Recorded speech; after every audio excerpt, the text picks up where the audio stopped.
missing in Hawaii reaches a fever pitch. It's a story you will only see here on Issues. Laura Vogel disappeared a month ago in Maui. There she is.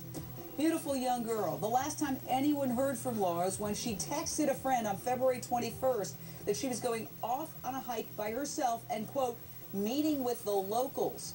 The next morning, Laura's friends found her van near a homeless camp. The passenger door was open. Laura's keys were still in the ignition, but there was no sign of Laura's wallet, no sign of her phone, no sign of Laura herself. Police searches on foot and in the air have reportedly yielded zero clues. Nothing. Okay? It's been a month. So now Laura's desperate family has hired Texas EquiSearch. Let's hear more about the ground they have covered from my fantastic panel. We begin with Tim Vogel, Laura's brother. And Tim joins us on the phone from Maui, where he has been searching for his sister. And we, of course, have Mike Brooks, HLN law enforcement analyst. Tim, first of all, let me say our hearts go out to you.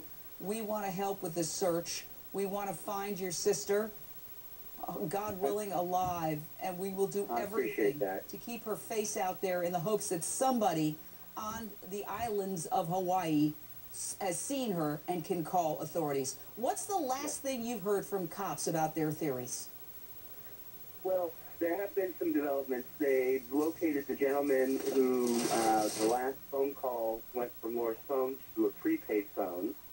That individual has been located and has been questioned.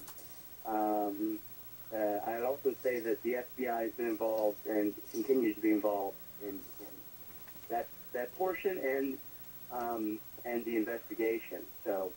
Well, let me back up a little bit, Tim, and explain to our viewers exactly what you mean by that phone call. Let's review some of the evidence. What happened to Laura? She says she was going camping in an area near the cliffs in Maui, okay?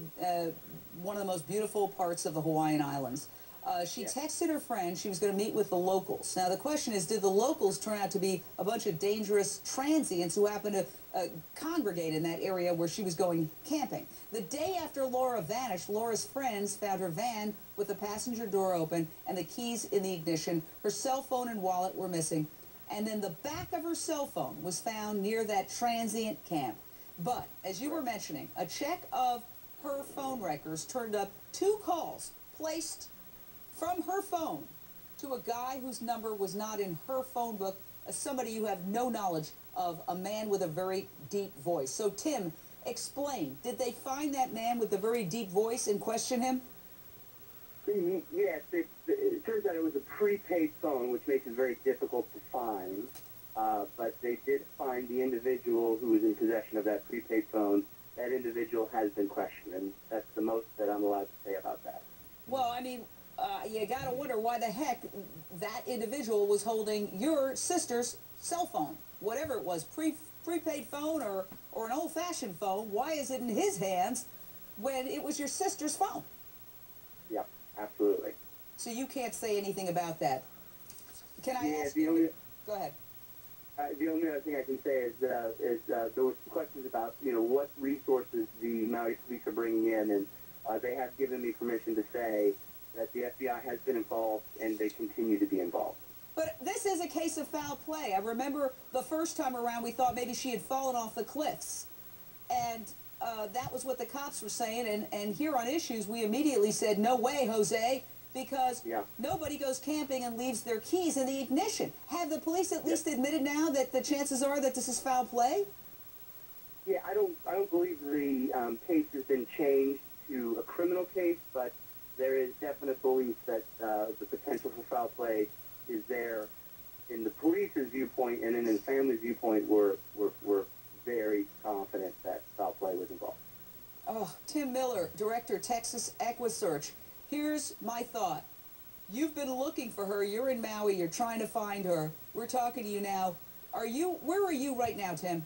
Well, I'm actually in Houston, but I do have people in Hawaii right now that are searching. I've been there 3 days, and it's very, very difficult search area, and they're doing a lot of flying with a drone airplane and organizing the foot searches, and we know that the back of her cell phone was found real close to the cliff that goes down to the ocean, and so of course we got many, many deep concerns. But, Now, I just want to interrupt. I want to show our viewers these cliffs are the cliffs that you would be hiking around. So obviously it is very steep and you could fall. Nevertheless, the circumstances surrounding her disappearance, the keys in the ignition, her cell phone, her passenger door open suggests foul play, even though these are steep cliffs and she could have obviously fallen off them potentially. But Mike Brooks, you've been listening to all of this. What do you make of this? Something's fishy here. It does sound like foul play possibly, Jane. But I want to also ask Tim, were they able to get any evidence at all from her vehicle? Was there any signs of a struggle around the vehicle? And what do we know about this transient camp?